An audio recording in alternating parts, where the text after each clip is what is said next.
మహిళా సంఘాలకు కూడా కొంత కార్యాచరణ చేసినాం. అద్భుతంగా పనిచేస్తూ ఉన్నాయి సెల్ఫ్ హెల్ప్ గ్రూపులు. దాదాపు 40-50 వేల సెల్ఫ్ హెల్ప్ గ్రూపులు ఉన్నాయి. పట్టణాలలో మెప్మా రూపంలో కావచ్చు, వివిధ పేర్లతో వివిధ జిల్లాలలో స్వశక్తి మహిళా సంఘాలు కావచ్చు ఉన్నాయి. వాళ్ళకు కూడా తీపి కబురు వారం 10 రోజుల్లో నేను చెప్పబోతా ఉన్నాను.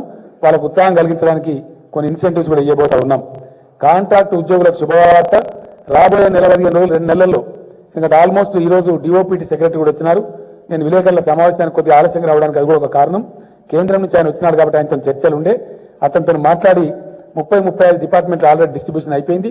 కమల్నాథన్ పని వ్యవహారం కూడా ఇంకొక వారం రోజుల్లో దాదాపు 95% ఉద్యోగుల విభజన పూర్తి కాబోతా ఉంది. అందులో చిన్న చిన్న సమస్యలు ఏమున్నాయో పరిష్కారం చేసుకుంటాం. కాంట్రాక్ట్ ఉద్యోగులను కూడా రాబోయే 2-2.5 నెలల్లో 100% రెగ్యులరైజ్ చేయబోతా ఉన్నామని చెప్పి కాంట్రాక్ట్ ఉద్యోగులు నేను తెలియజేస్తా ఉన్నాను. అదేవిధంగా త్వరలో డిఎస్సి ప్రకటిస్తాం. ఒక దాదాపుగా 15 నుంచి 20 వేల ఉపాధ్యాయ పోస్టులు ఖాళీలైన సమాచారం నాకుంది.